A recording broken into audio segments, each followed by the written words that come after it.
मैंने कभी अपने पति के साथ रात नहीं गुजारी थी क्योंकि मुझे अपने पति से नफरत थी। फिर एक रात मैंने सारी हदें पार करके अपने 3 दोस्तों को घर बुलाया।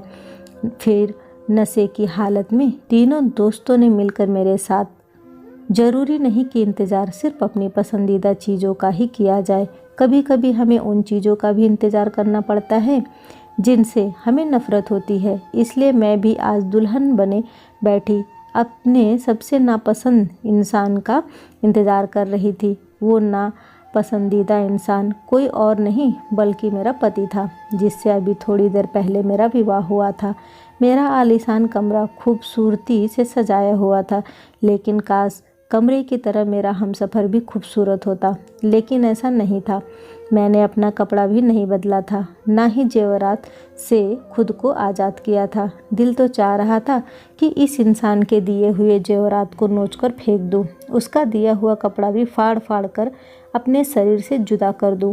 मैं अपनी बर्बाद जवानी के गम में थी। मैं अपनी इन्हीं सोचों में थी कि दरवाज़ा खुला और मेरा पति अंदर दाखिल हुआ। मैंने जानबूझकर अपना हुलिया नहीं बदला था ताकि मैं उसे एहसास दिला सकूं कि मैं कितनी खूबसूरत हूँ और वो मेरे मुकाबले में कितना आम सा है। जब वो मेरे करीब आकर बैठा तो मुझे हूर के गले में पड़ा लंगूर वाला मुहावरा अपने हालात पर सही लगा था। उसने देखकर मेरी तारीफ़ की कि मैं बहुत खूबसूरत लग रही हूँ, तो बदले में मैंने कहा कि हाँ, मैं बहुत खूबसूरत हूँ, लेकिन तुम मेरे लायक नहीं हो। काश मैं भी तुम्हारी तारीफ़ के जवाब में तुम्हें खूबसूरत कह सकती, लेकिन शायद अफसोस कि तुम इस बात के लायक नहीं हो कि तुम्हारी तारीफ़ की जाए। ऐसा कहकर मैंने उसके दिए हुए तमाम जेवरात नोचकर फेंक दिए, अपना हेयर स्टाइल उजाड़ दिया। फिर उसके दिए हुए कपड़े बदलने के लिए ड्रेसिंग रूम में चली गई। फिर मैंने 1 लाख रुपए वाला मेकअप साफ़ किया और अपना चेहरा आईने में देखने के बाद दोनों हाथों से चेहरा छुपाकर फूट फूट कर रोने लगी। मैं जानबूझकर वॉशरूम से देर से बाहर निकली ताकि मेरा पति सो जाए, लेकिन मैं बाहर आई तो वो कमरे में नहीं था। मैंने भगवान का धन्यवाद किया और कमरे का दरवाज़ा लॉक करके सो गई।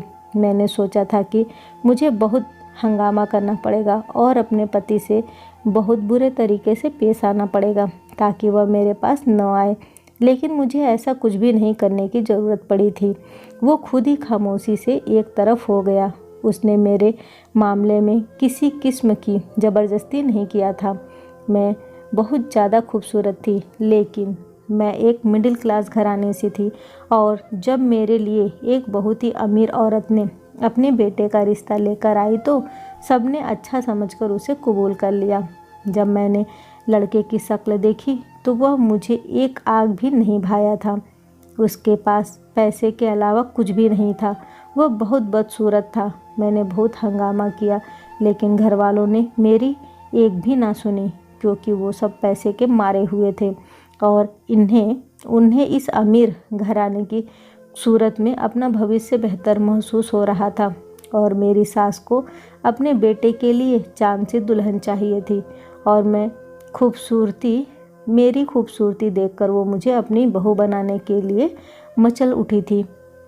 जब मेरे अपने घर वालों पर बस नहीं चला तो मैंने तय कर लिया कि मैं उन दोनों माँ बेटों का जीना तंग कर दूंगी, क्योंकि उनकी वजह से मेरी ज़िंदगी बर्बाद हुई थी। उन दोनों ने मेरी गरीबी का फ़ायदा उठाया था।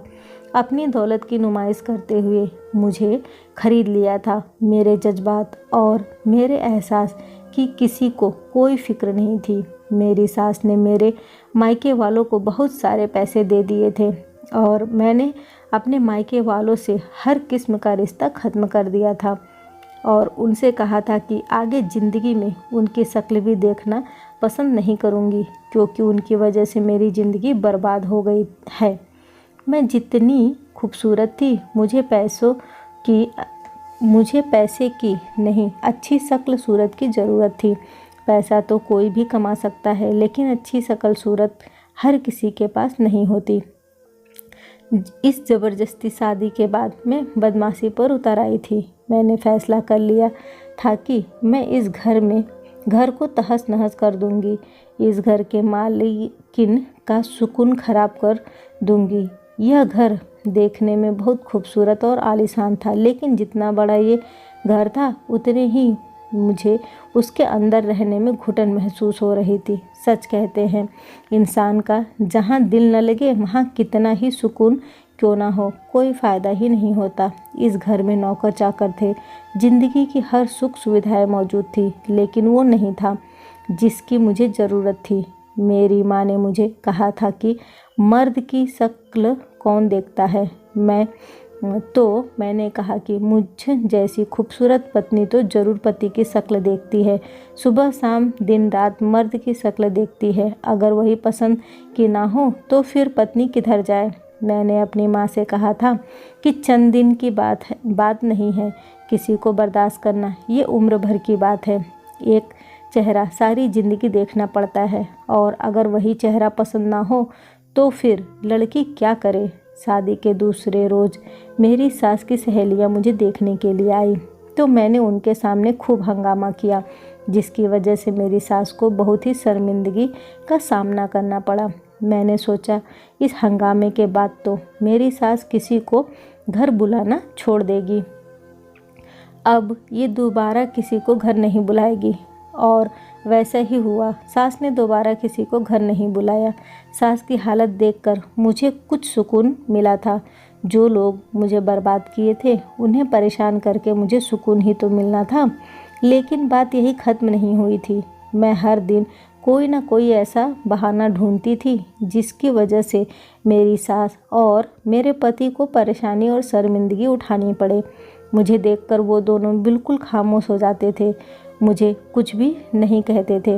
अगर मुझे कुछ कहते तो उन्हें मुँह की खानी पड़ती थी, क्योंकि मैं बदले में बदतमीजी पर उतर आती थी। वो लोग शरीफ लोग थे, इसलिए खामोश हो जाते थे। मैंने सोचा था कि मैं उन्हें इतना तंग कर दूंगी कि आगे 7 नस्लों तक ये लोग कभी भी किसी गरीब लड़की की मजबूरी का फ़ायदा उठाने से पहले 1000 बार सोचेंगे। जब मुझे इस सब से भी चैन ना मिला तो मैंने एक नया काम शुरू कर दिया। मैं रोज़ाना शाम को छोटे कपड़े पहनकर ड्राइवर के साथ घर से निकल जाती और सारी रात बाहर गुजारती। सुबह के टाइम वापस आती। मैंने ऐसी जगहों को चुन लिया था जहाँ पर अमीर लड़के और लड़कियाँ जाते थे। शहर में इस तरह की बहुत सारी जगह थी जो कि खास अमीर नौजवानों के लिए बनाई गई थी, और वो लोग वहीं सारी रात गुजारते थे। दूसरे देशों में ऐसी जगहों को नाइट क्लब का नाम दिया जाता था, लेकिन हमारे देश में ऐसी जगहों का कोई खास नाम नहीं था। हमारे देश में ऐसी जगह को छुपा कर इस्तेमाल की जाती थी ताकि कोई पुलिस का छापा ना लग जाए। मैं भी ऐसे ही एक नाइट क्लब का हिस्सा बनती जा रही थी। मैं रोज़ाना रात को वहाँ जाती थी और फिर वहाँ पर बैठकर सबको देखती रहती थी। कुछ लड़के लड़कियाँ डांस कर रहे होते थे, कुछ डीजे म्यूजिक पर म्यूजिक चलाते, कुछ गेम्स खेलते रहते थे जिसमें बॉलिंग, स्कूनर और इस तरह के खेल शामिल थे। मैं किसी के खेल का हिस्सा नहीं थी, ना ही किसी डांस में शामिल होती थी। बस एक कोने में बैठ जाया करती थी और सबको देखती रहती थी। शुरू में रात को देर होने पर मेरी सास फ़ोन करके पूछती थी कि मैं कहाँ हूँ और कब आऊँगी, मगर जब मैंने इस बात पर उन्हें ठीक से जवाब दे दिए तो बाद में उन्होंने मेरी खैर खबर लेनी छोड़ दी थी। मैंने अपनी सास से साफ कह दिया था कि अगर उन्होंने मेरे मामले में दखल अंदाजी की तो मैं मीडिया में चली जाऊंगी और उनकी फैमिली को बदनाम करके रख दूंगी, झूठ बोलकर, इल्ज़ाम लगाकर और बहुत कुछ कहकर। ये शरीफ लोग थे मेरी धमकी से डर गए और मुझे आज़ाद छोड़ दिया, लेकिन अंदर ही अंदर वो दोनों घुट रहे थे। मैं जहाँ रोज़ाना रात गुजारने जाती थी वहीं फिर मुझे एक लड़का मिला। मैं अपने ख्याल में गुम थी कि वो मेरे पास आया और उसने कहा कि वह रोज़ाना मुझे देखता रहता है। मैं एक कोने में बैठी रहती हूँ, किसी से कोई बात ही नहीं करती। मैं इस जगह का हिस्सा नहीं हूँ तो फिर यहाँ पर क्यों मौजूद हूँ? ये उस लड़के का पहला सवाल था और पहली बात थी जो उसने मुझसे की थी। रोहन की बात से मुझे उसमें दिलचस्पी महसूस हुई। मैंने उससे दोस्ती कर ली और रोहन के 2 और दोस्त थे, मेरी उनसे भी दोस्ती हो गई। इस तरह मुझे 3 अच्छे दोस्त मिल गए। पहले मैं इन जगह पर मजबूरन आया करती थी ताकि मैं अपनी सास और अपने पति को तकलीफ़ पहुंचा सकूं, लेकिन अब मुझे यहाँ पर रोहन जैसे दोस्त की संगत मिल गई थी और मुझे बहुत अच्छा लग रहा था। उन तीनों की यह बात बहुत अच्छी थी कि वो तीनों अपनी हद में रहते थे। मैं गुस्सा ज़रूर थी, लेकिन मुझे भी अपनी हद का अंदाज़ा था। दोस्ती हो गई थी, लेकिन उसने मुझे कभी ना डांस के लिए कहा, ना किसी गलत फरमाइश के लिए मजबूर किया था। हम शाम को इकट्ठे होते थे और सारी रात बातें करते थे, इधर उधर घूमते थे, लड़कियों को देखकर उन पर हंसते, एंजॉय करते थे और फिर सुबह होने से पहले घर चले आते थे। मुझे इन तीनों से दोस्ती में कोई बुराई महसूस नहीं हो रही थी। एक दिन मैं वहाँ से वापस आई तो मेरी सास मेरे इंतज़ार में बैठी हुई थी। उन्होंने मुझे देखते हुए कहा कि अब बहुत हो गया है, वो ज़्यादा बर्दाश्त नहीं कर सकती। बेहतर होगा कि मैं ये घर छोड़कर चली जाऊं। उनका बेटा मुझे डिवोर्स देने के लिए तैयार है। सास की बात पर मैं ज़ोर से हंसने लगी और मेरी सास मुझे हैरत से देख रही थी कि मैं हंस क्यों रही हूँ। मैंने उनसे कहा कि मैं इतनी जल्दी उनके और उनके बेटे की जान नहीं छोड़ने वाली हूँ। मेरी ज़िंदगी को माँ बेटे ने मजाक समझ लिया है कि जब चाहे मुझे इस घर में ले आए और जब चाहे निकाल दे। मैंने उनसे कहा कि मैं इसी घर में रहूँगी और अगर मुझे यहाँ से किसी ने निकालने की कोशिश की तो मेरे मौत के जिम्मेदार वो खुद होंगे। मेरी सास एक बार फिर से मेरी धमकियों से डर गई थी और खामोश हो गई, लेकिन सास की बातों ने मुझे एहसास दिला दिया था। मैंने सोचा अभी से मेरी सास मुझे घर से निकालने की बात कर रही है। अब इसी घर में उनकी आंखों के सामने बेशर्मी की तमाम हदें पार कर दूंगी। इसी मकसद के लिए मैंने रात को नाइट क्लब में जाने के बजाय रोहन और उसके दोस्तों को घर पे बुलाना शुरू कर दिया। मेरे तीनों दोस्त रात को घर आ जाते थे और मैं उनके साथ ड्राइंग रूम में बैठकर शोर शराबा करती, अपनी सास और अपने पति को खूब जलाती थी। मैं अपने दोस्तों से कहती थी वो ऊंची ऊंची आवाज़ में हंसे और उल्टी सीधी बातें करे ताकि उनकी वो बातें मेरी सास और मेरे पति के कानों तक पहुँचे और उनके दिल जले। मेरी सास तो हमें इस तरह से देखकर जहर का खून भर के रह गई थी। फिर एक दोस्त सिगरेट लेकर आया जिसमें नशा था। मैंने अपनी सास को दिखाने के लिए वो सिगरेट मुंह से लगा लिया था और सास को दिखाने के चक्कर में रोज़ाना सिगरेट पीने की वजह से मुझे नशे की लत भी लग गई थी। मैंने ये भी नहीं सोचा था कि इनको दिखाने और जलाने के चक्कर में मैं खुद को बर्बादी की तरफ ले जा रही थी। रोहन और उसके दोनों दोस्त मुझे दोस्ती के नाम पर बुराई की तरफ ले जा रहे थे और मुझे कुछ होश नहीं था। एक दिन मेरे पति जल्दी घर आए और मुझे रोहन और उनके दोनों दोस्तों के वीडियो दिखाने लगे जिसमें वो तीनों लड़कियों के साथ गलत हरकत कर रहे थे। मैं वो सब भी देखकर ढिठाई से अपने पति के सामने चीखने चिल्लाने लगी और बोली कि मैं ये सब जानती हूँ, मुझे कोई फ़र्क नहीं पड़ता। मेरी बातों से मेरे पति का चेहरा फीका पड़ गया था। वह मुझे बेयकीनी और सदमे से देख रहा था।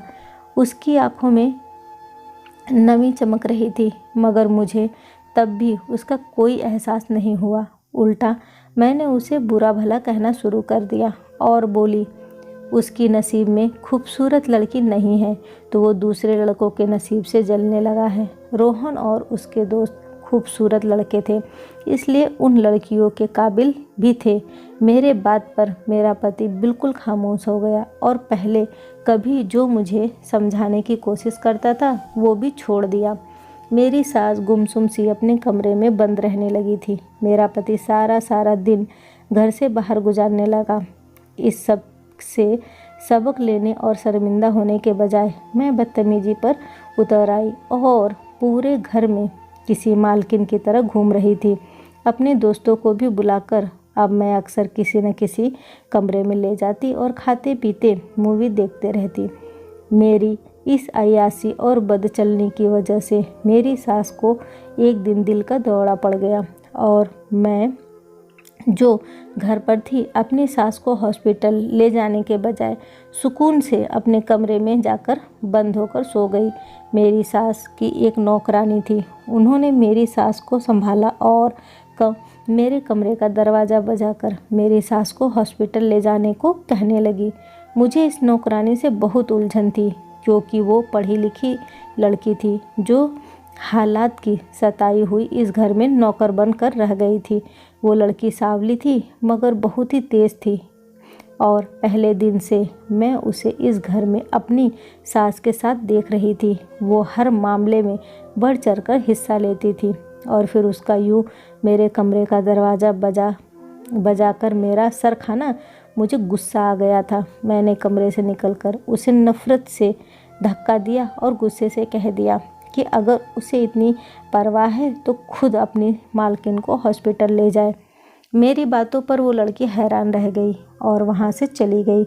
मैं नहीं जानती थी फिर क्या हुआ, उस लड़की ने कैसे मेरी सास को हॉस्पिटल पहुँचाया, मगर अगली सुबह एम्बुलेंस मेरी सास की लाश को घर पहुँचा गई थी और उसे घर लाने वाली वही नौकरानी थी, जबकि वह मेरी जिम्मेदारी थी। अपनी सास की मौत पर पहली बार मेरा दिल काँप सा गया था। मेरी सास एक अच्छी औरत थी जिसने कभी मुझे कोई नुकसान नहीं पहुंचाया था। मुझे उसकी मौत का थोड़ा बहुत अफसोस हुआ था। मुझे पता चला कि मेरा पति शहर से बाहर था, इसलिए वो रात के वक्त अपनी माँ की हालत के बारे में जानकर भी पूरी तौर पर वापस नहीं आ पाया था। वो जब घर लौटा तो आगे उसकी माँ की लाश पड़ी हुई थी और मैं अपने कमरे में बंद पड़ी हुई थी। मेरे पति का सदमे से बुरा हाल था। उसके पास उसकी माँ नहीं थी जो अब दुनिया में नहीं रही थी। सर मार मार कर रो रहा था और मैं कमरे में बंद उसे सुन रही थी। जब मेरी सास का लाश उठा और घर में मेहमान कुछ कम हुए तो मेरे पति मेरे पास कमरे में आया। मुझे लगा था वो अपना दुख बांटने आया होगा और पहली बार मैंने उससे बेइज्जती करने का नहीं सोचा, बल्कि मैं उसे तसल्ली देना चाहती थी।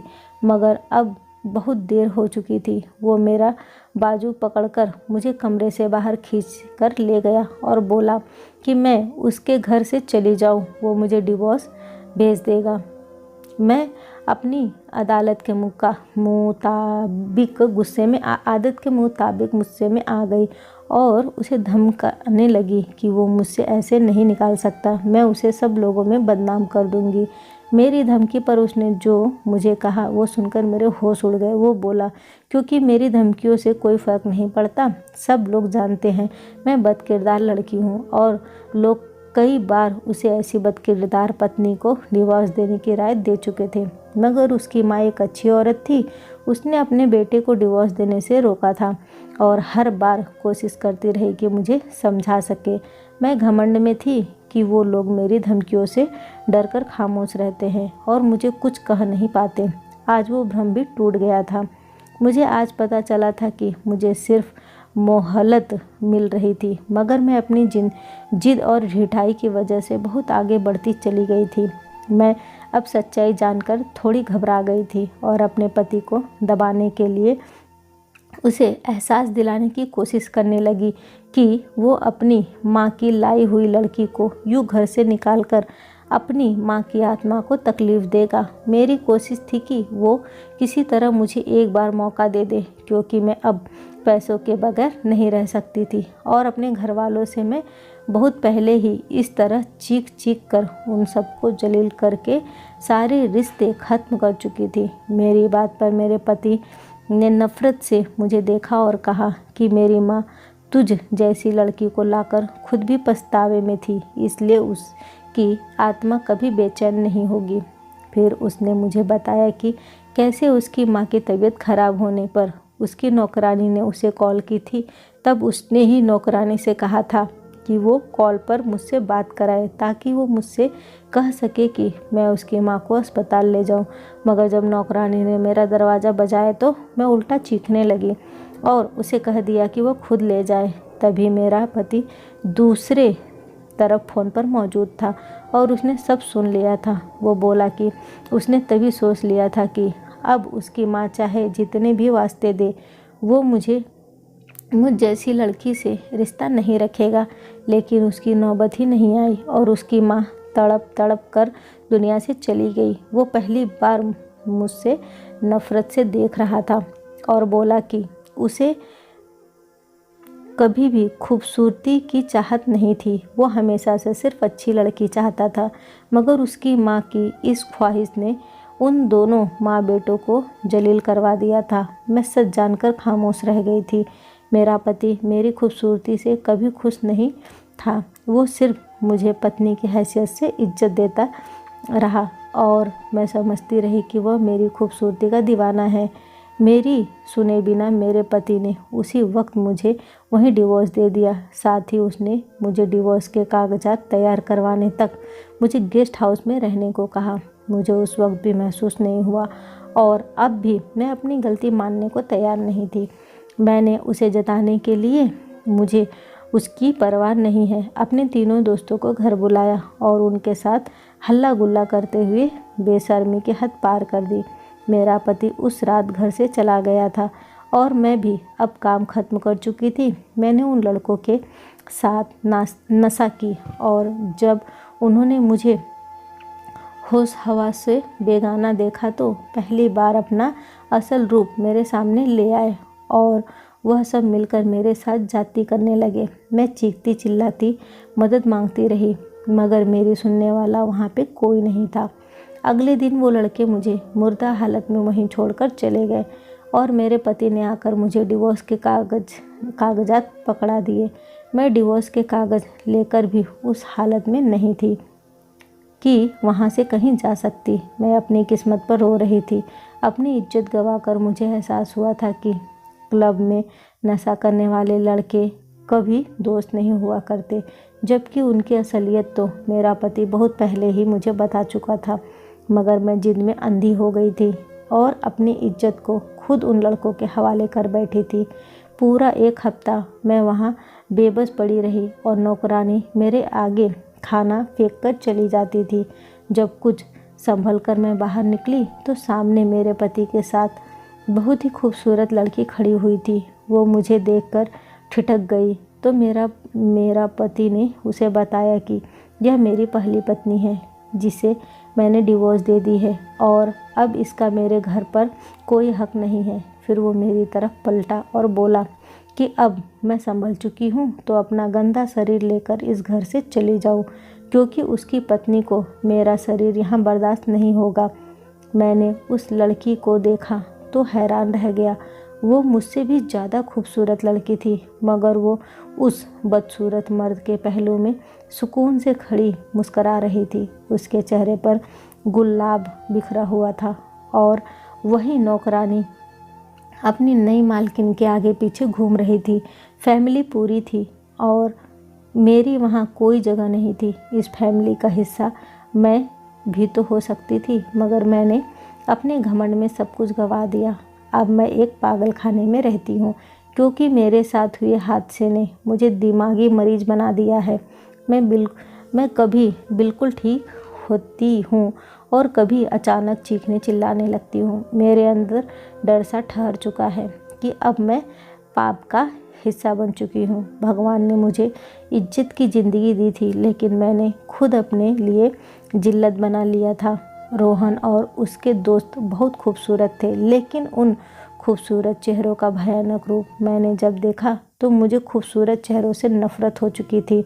मैं आज भी शीशे में अपना चेहरा देखकर बुरे तरीके से अपना बाल नोचना शुरू कर देती हूँ। धन्यवाद दोस्तों। कैसी लगी ये कहानी मुझे कमेंट करके ज़रूर बताइएगा। वीडियो को लाइक और शेयर करना ना भूलें। चैनल पे पहली बार आए हैं तो इसे सब्सक्राइब ज़रूर करें। कहानी सुनने के लिए आपका बहुत बहुत धन्यवाद।